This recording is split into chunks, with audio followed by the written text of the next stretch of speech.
Sebelum memulai acara, alangkah baiknya kita berdoa terlebih dahulu sesuai dengan kepercayaan masing-masing. Berdoa dimulai.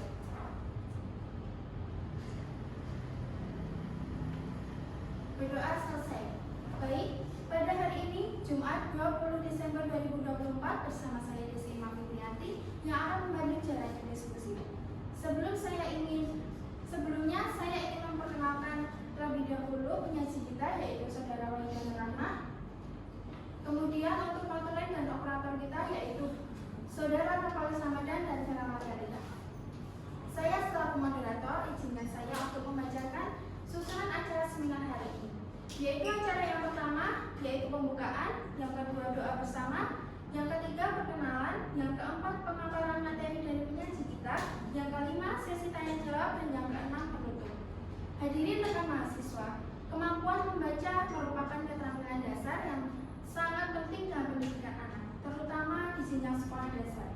Membaca berperan sebagai fondasi utama bagi siswa dalam mengembangkan kemampuan akademik lainnya.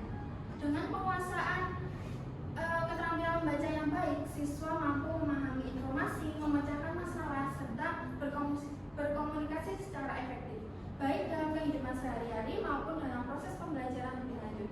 Untuk lebih rincinya akan dijelaskan lebih lanjut oleh penyaji kita, yaitu Saudara Wahida. Akan ada kurang lebih 15 menit untuk menyampaikan materi dari teman-teman. Kita ingatkan juga untuk memanfaatkan kesempatan ini sebaik mungkin, karena nanti di sesi akhir akan ada sesi tanya jawab. Baik, untuk penyampaian materi, Saudara Wahida dipersilakan. Baik, terima kasih atas waktunya.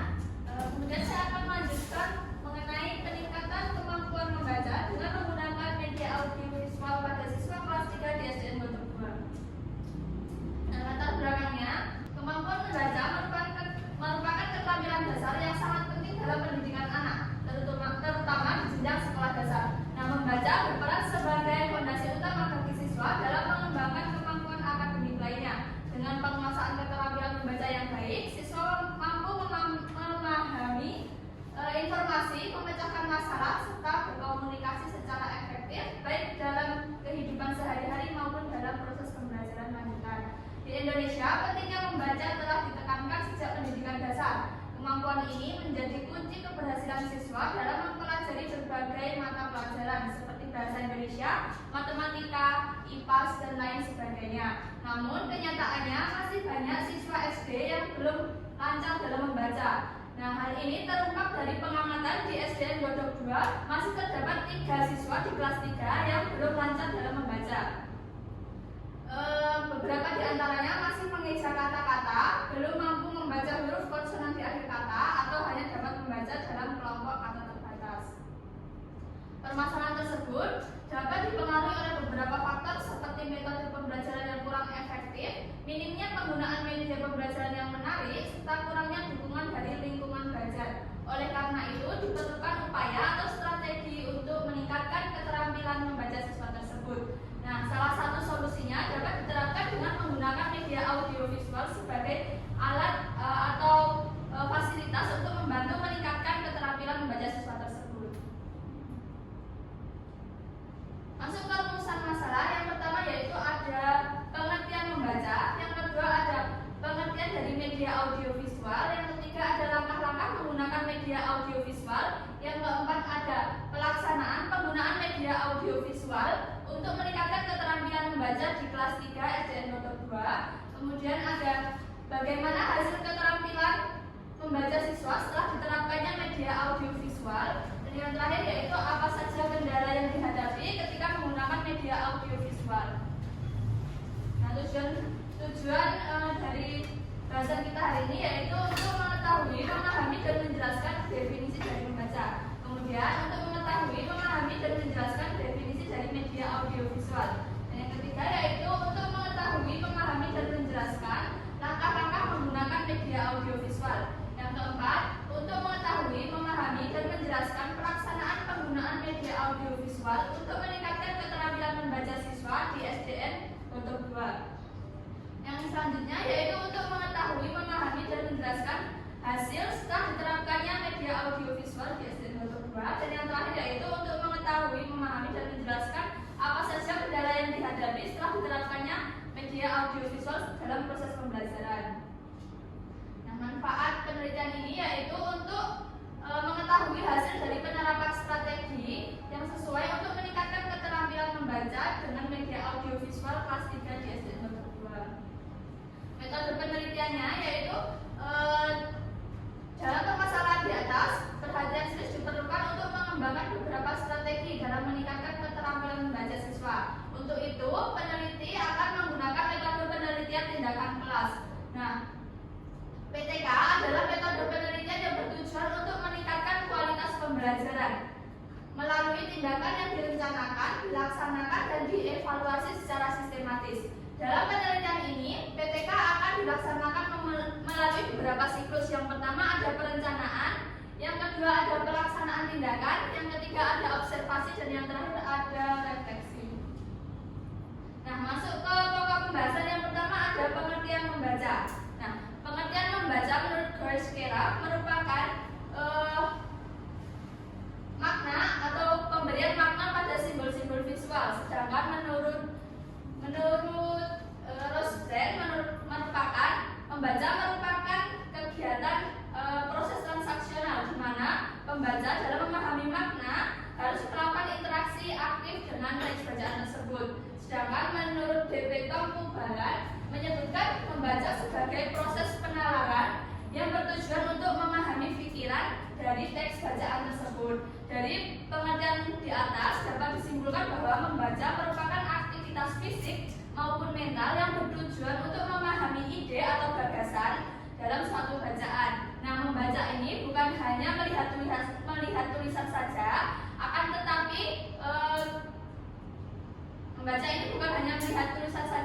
akan tetapi melibatkan proses kognitif dalam memahami makna atau informasi yang telah kita baca. Selanjutnya yaitu ada pengertian media audiovisual. Nah, apa sih media audiovisual itu? Nah, media audiovisual merupakan salah satu alat atau perangkat alat yang dapat memproyeksikan gambar bergerak maupun bersuara. Nah, media audiovisual ini dapat berupa video pembelajaran atau animasi dan lain sebagainya. Nah, media audiovisual ini dapat digunakan guru sebagai fasilitas atau perantara, sebagai fasilitas untuk mengajar di kelas. Apabila siswa lebih dalam pemahaman materinya lebih menggunakan gambar atau suara. Nah, masuk ke pembahasan yang ketiga yaitu langkah-langkah penggunaan media audiovisual. Untuk langkah yang pertama yaitu guru harus mempersiapkan peralatan yang dibutuhkan. Nah, sebelum menggunakan media audiovisual dalam pembelajaran, tentunya guru harus mempersiapkan peralatan apa saja yang harus dibutuhkan. Seperti apabila guru akan menggunakan media audiovisual seperti video pembelajaran, maka guru harus mempersiapkan alat seperti proyektor, laptop, kabel, dan lain sebagainya. Kemudian guru mengatur posisi belajar siswa agar nyaman. Nah, posisi belajar siswa agar nyaman ini dapat dilakukan dengan beberapa cara. Dapat dilakukan dengan membentuk letter U atau secara berkelompok. Dengan mengatur posisi siswa ini diharapkan siswa dapat aktif atau siswa dapat lebih fokus dalam menerima materi yang telah diajarkan guru tersebut. Kemudian guru menyampaikan tujuan dan teknis pembelajaran agar siswa memahami alur kegiatan. Nah, sebelum pembelajaran dimulai, seharusnya guru harus menyampaikan dulu tujuan pembelajarannya apa dan alur kegiatannya bagaimana, sehingga siswa dapat mengetahui nih akhir pembelajaran nanti apa saja yang harus dikuasainya. Gitu. Kemudian guru menayangkan media audiovisual berupa video atau gambar yang relevan dengan materi pembelajaran. Nah, di SDN Modul 2 ini biasanya guru menggunakan media audiovisual berupa video pembelajaran. Nah, dalam video pembelajaran ini guru memilih video yang menarik. Bagaimana agar siswa tersebut dapat tertarik nih dalam pembelajaran tersebut. Nah, kemudian guru memberikan pertanyaan terkait isi media tersebut untuk mengukur pemahaman siswa. Nah, setelah pembelajaran tersebut selesai atau setelah penggunaan media tersebut selesai, guru dapat memberikan pertanyaan dari penayangan video tadi untuk mengukur bagaimana pemahaman siswa tersebut, untuk mengukur bagaimana apakah siswa tersebut paham dengan materi yang diajarkan atau tidak. Kemudian pelaksanaan penggunaan media audiovisual untuk meningkatkan keterampilan membaca siswa kelas 3 di SDN Godong 2. Nah, pelaksanaan ini dilakukan dengan beberapa siklus. Nah, di SDN Godong 2 ini kita dilakukan dengan 2 siklus. Nah, siklus yang pertama yaitu ada perencanaan. Nah, di perencanaan ini biasanya guru harus mempersiapkan banyak hal. Guru harus mempersiapkan modul ajarnya bagaimana, metode mengajarnya yang sesuai dengan siswa bagaimana, media mengajarnya yang sesuai siswa bagaimana, terus cara belajar yang menarik siswa agar siswa lebih aktif bagaimana, seperti itu. Kemudian pelaksanaan tindakan. Nah, pada poin ini media tersebut digunakan. Nah, pada siklus pertama ini langkah-langkah guru dalam menerapkan media audiovisual dapat dimulai dengan kegiatan pembuka. Kegiatan pembuka dapat dilakukan dengan salam, doa, lalu mengecek kehadiran siswa terlebih dahulu. Kemudian dilakukan dengan kegiatan inti. Nah, pada kegiatan inti ini media audiovisual digunakan. Nah, kegiatan inti ini yang pertama yaitu mengorientasikan siswa pada masalah. Hal ini siswa diberi dengan pertanyaan tematik terlebih dahulu. Nah, setelah diberi pertanyaan tematik, kemudian guru dapat mengaitkan pertanyaan tematik tersebut dengan materi. Nah, dengan materi ini biasanya guru menggunakan media audiovisual. Nah, kemudian setelah diterangkan dengan materi tersebut, lalu siswa diorganisasikan menjadi beberapa kelompok dengan bimbingan dari guru tersebut. Nah, setelah dibimbing dan bekerja kelompok, siswa diharapkan untuk mempresentasikan hasil dari kerja kelompoknya tadi di depan kelas. Nah, setelah itu guru mengevaluasi dari pembelajaran hari ini. Kemudian dilanjutkan dengan kegiatan menuntun. Nah, setelah pada pelaksanaan kegiatan tersebut, siklus selanjutnya yaitu observasi. Nah, di SDN Godong 2 ini, setelah dilaksanakan siklus pertama tadi, guru atau peneliti melakukan observasi bagaimana apakah dengan diterapkannya strategi tadi dapat meningkatkan keterampilan membaca siswa atau tidak, seperti itu.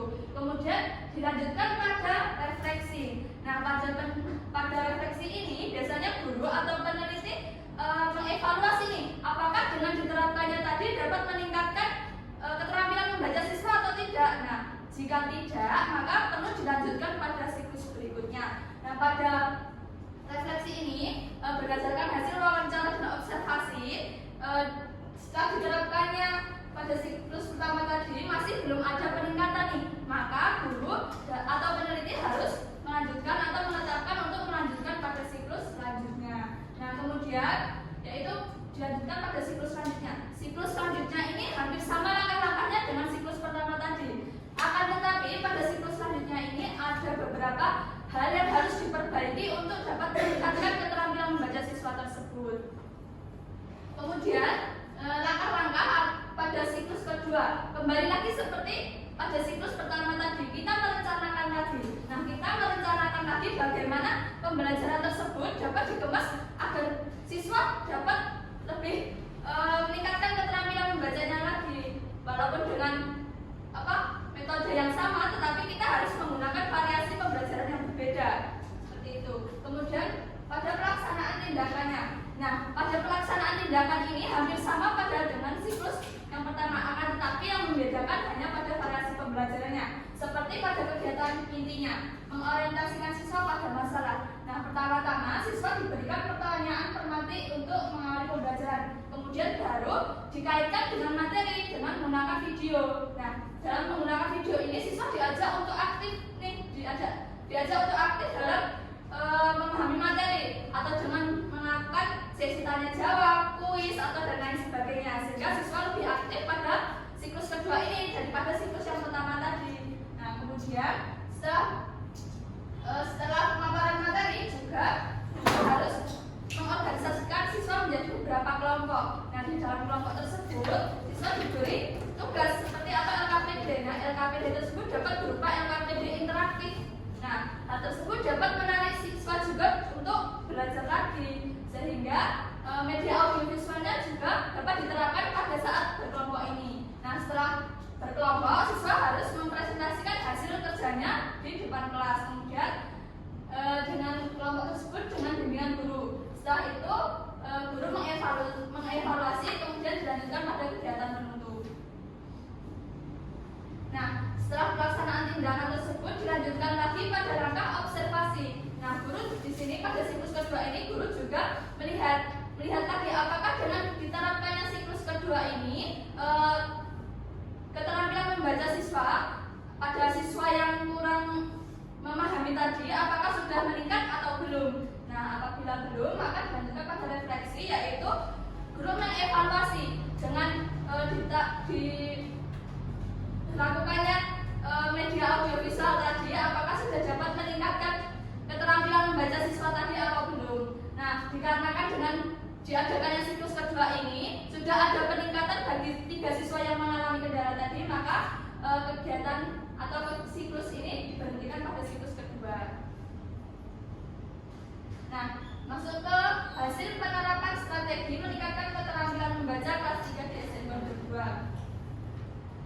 Nah, berdasarkan hasil observasi dan wawancara dengan wali kelas yakni Ibu Arun, beliau mengatakan pada saat penerapan media audiovisual tadi pada saat siklus pertama masih belum terlihat adanya peningkatan karena variasi guru dalam mengajar kurang interaktif. Nah, setelah itu maka dilanjutkan pada saat siklus kedua. Nah, pada saat siklus kedua ini variasi guru dalam mengajar sudah lebih aktif, sudah lebih menarik dalam mengajarnya, sehingga suatu siswa yang mula-mulanya hanya dapat membaca 2 atau 3 kata, 4 kata, sekarang sudah lebih banyak lagi membaca katanya. Nah, satu siswa lagi yang belum dapat membaca dengan lancar, dia sudah dapat membaca dengan lancar. Akan tetapi ada satu siswa yang masih kesulitan dalam menggunakan huruf konsonan di akhir kalimat atau mematikan kalimat, sehingga perlu bimbingan khusus lagi.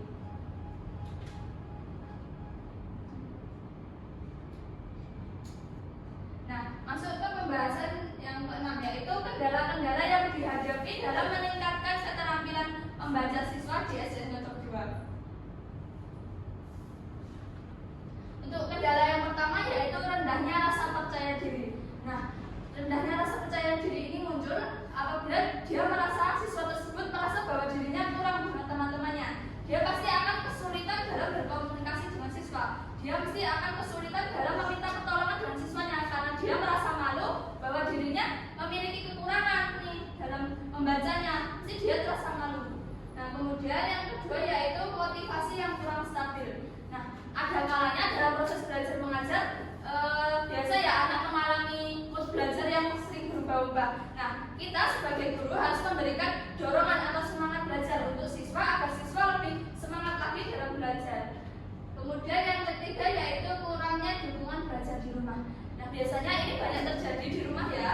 Banyak siswa yang orang tuanya biasanya kerja dari pagi atau sampai malam. Nah, hal tersebut dapat mengakibatkan siswa kurang dukungan belajar di rumah. Siswa kurang bimbingan belajar di rumah. Sehingga siswa hanya bermain HP saja atau hanya mengandalkan dia belajar sendiri tanpa dukungan atau bimbingan belajar di rumah. Gitu. Kemudian yang keempat yaitu kurangnya fasilitas teknologi. Nah, biasanya di SD ini biasanya untuk fasilitas teknologi seperti proyektor itu hanya disediakan 2 atau 1 saja. Nah, apabila proyektor tersebut digunakan atau fasilitas teknologi tersebut digunakan, nah guru harus mencari jalan keluar lain lagi, mencari media apa yang sesuai untuk pembelajaran. Nah, seperti itu. Kemudian lambatnya pemahaman siswa. Untuk pemahaman siswa biasanya ukuran kognitif siswa itu beragam. Ada yang siswa lambat dalam mencerna materi atau ada siswa yang cepat dalam mencerna materi. Dan kita sebagai guru harus memberikan bimbingan lebih nih untuk siswa yang lambat dalam mencerna materi tersebut. Dan kita harus juga memberikan motivasi agar siswa tersebut untuk semangat belajar, jangan pantang menyerah. Seperti itu. Untuk yang terakhir yaitu mood yang labil dalam belajar. Nah, biasanya mood labil ini biasanya siswa akan lebih ke distract atau biasanya ketika dia melihat temannya bercek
Waida dipersilakan untuk menjawab.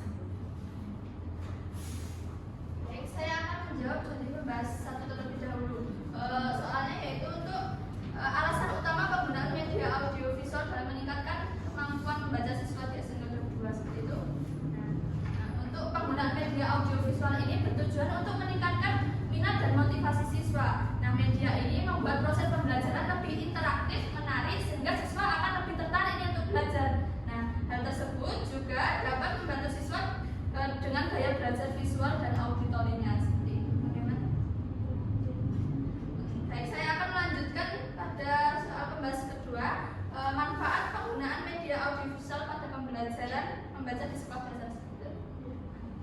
Untuk manfaatnya, saya akan menyebutkan 3 nih. Nah, yang pertama yaitu meningkatkan minat dan motivasi siswa. Nah, dengan menggunakan media audiovisual ini, biasanya siswa akan lebih minat untuk belajar karena pembelajaran kita dikemas dengan lebih interaktif dan menarik. Kemudian yang kedua, mempermudah pemahaman siswa. Biasanya siswa akan lebih mudah memahami materi yang diajarkan dengan adanya gambar ataupun suara. Hal tersebut dapat membantu guru dalam menyampaikan materi pembelajaran yang akan diajarkan. Kemudian yang terakhir yaitu membantu siswa dengan gaya belajar visual dan auditori untuk lebih menyerap informasi yang akan diajarkan oleh guru seperti itu. Bagaimana? Terima kasih atas jawabannya untuk saudara Waida. Nah, dari pembahasan yang sudah disampaikan banyak sekali hal-hal menarik yang perlu kita bahas lebih lanjut lagi ya. Akan lebih seru jika kita saling bertukar ide ataupun gagasan. Maka dari itu kami memberikan kesempatan pada teman-teman semuanya. Apakah ada yang ditanyakan mengenai materi yang sudah disampaikan tadi? Mungkin teman-teman dari sebelah kiri ingin menyampaikan pertanyaan. Perkenalkan, saya Erika Ines, izin bertanya. Berdasarkan informasi yang telah disampaikan, apa penyebab siswa di SD Negeri Godok 2 mengalami kesulitan dalam membaca? Jelaskan bagaimana masing-masing faktor tersebut dapat mempengaruhi kemampuan membaca siswa. Baik, terima kasih atas pertanyaannya. Kemudian untuk teman-teman sebelah kanan mungkin ada pertanyaan. Sebelumnya, perkenalkan, saya Nanda, ingin bertanya bagaimana cara mengatasi kendala siswa yang kurang dalam dukungan belajarnya ketika di rumah. Baik, terima kasih atas pertanyaannya. Saya ulangi sekali lagi untuk pertanyaan yang pertama. Apa penyebab siswa di SD Negeri Godok 2 mengalami kesulitan dalam membaca? Jelaskan bagaimana masing-masing faktor tersebut dapat mempengaruhi kemampuan membaca siswa. Pertanyaan yang kedua, bagaimana cara mengatasi kendala siswa yang kurang dalam dukungan belajar ketika di rumah? Untuk saudara Wahida dipersilakan untuk menjawab pertanyaan dari teman-teman. Baik, saya akan menjawab pertanyaan dari Mbak Erika. Nah, apa penyebab siswa mengalami kesulitan dalam membaca? Nah, penyebabnya ini ada beberapa faktor. Nah, yang pertama yaitu tahap pembelajaran yang kurang efektif. Nah, tahap pembelajaran yang kurang efektif ini menyebabkan siswa tidak memperoleh banyak pemahaman dari pembelajaran yang kita lakukan. Nah, jika proses pembelajaran tidak disusun dengan bertahap, maka siswa akan kesulitan dalam memahami materi yang diajarkan oleh kita. Nah, kemudian yang kedua yaitu metode pembelajaran yang tidak sesuai dengan kebutuhan siswa. Nah, dengan metode yang tidak sesuai, membuat siswa akan menjadi lebih bosan dalam menerima pembelajaran yang kita lakukan. Sehingga guru harus menemukan nih metode seperti apa yang cocok digunakan untuk siswa tersebut. Kemudian yang ketiga yaitu penggunaan media pembelajaran yang kurang menarik. Nah, media pembelajaran yang menarik ini dapat menarik minat siswa untuk belajar. Nah, media yang digunakan biasanya di SD Negeri 2 itu biasanya media audiovisual berupa video animasi pembelajaran. Seperti itu. Bagaimana Mbak Erika? Oke, baik, saya akan melanjutkan untuk menjawab pertanyaan dari Mbak Nanda. Cara mengatasi kendala siswa yang kurang dalam dukungan belajarnya ketika di rumah. Untuk caranya, kita dapat berkomunikasi terlebih dahulu dengan orang tua untuk mengetahui apa penyebabnya kok siswa tersebut di rumah tidak mau belajar. Apakah karena ada faktor orang tuanya yang tidak menemani atau siswanya yang sulit. Nah, kemudian guru juga dapat mengambil keputusan keputusan seperti dengan memberikan bimbingan belajar ketika di sekolah atau membentuk kelompok belajar ketika di sekolah. Hal tersebut dinilai dapat membantu siswa untuk belajar. Biasanya siswa kalau belajar dengan teman-temannya, mereka mesti akan lebih semangat lagi. Nah, seperti itu. Kemudian kita juga dapat mengkomunikasikan dengan orang tua. Nah, seperti kita ketika di sekolah kita sudah mendapatkan bimbingan belajar, di rumah kita juga meminta tolong kepada orang tua untuk membimbing lagi dan menyerahkan waktunya sedikit untuk anaknya, seperti itu. Bagaimana, Mbak Nana? Ya, terima kasih. Kemudian saya akan berikan kepada Mbak Nana. Baik, terima kasih untuk jawabannya. Untuk teman-teman, apakah sudah jelas jawaban dari penyaji kita? Sudah ya. Untuk mengakhiri sesi seminar hari ini, saya akan merangkum sekilas materi yang disampaikan penyaji mengenai peningkatan kemampuan membaca dengan menggunakan media audiovisual pada siswa kelas 3 di SD Negeri Pondok 2. Penerapan media audiovisual memiliki potensi besar dalam meningkatkan keterampilan membaca siswa. Proses pembelajaran yang melibatkan media audiovisual seperti video pembelajaran membantu siswa lebih fokus dalam mempermudah pemahaman materi.